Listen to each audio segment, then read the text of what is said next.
राज्य सरकार नुआ पदक्षेप दुर्घटना रे आहतों को हॉस्पिटल नेले मिलिबो पुरस्कार। हॉस्पिटल नेथिबा व्यक्ति को 2000 टंकार पुरस्कार प्रदान कराजिबो। आनुषंगिक खर्च मध्य वहन करिवे सरकार। सेपरि उद्धारकारी को पुलिस हैरान करि परिबो नाही।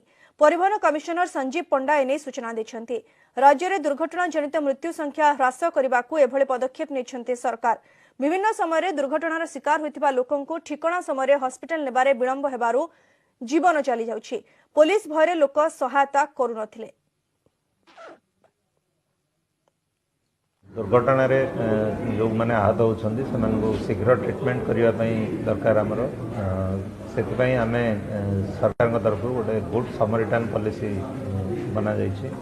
से व्यवस्था रही जो लोक आमर आहत व्यक्ति को हॉस्पिटल को ट्रांसफर करेंगे 2000 टंकार पुरस्कार दिज्व एवं तद्वत जहाँ अन्य खर्च माने गाड़ी भड़ा हो पारे अन्य खर्च होता है भरणा करा।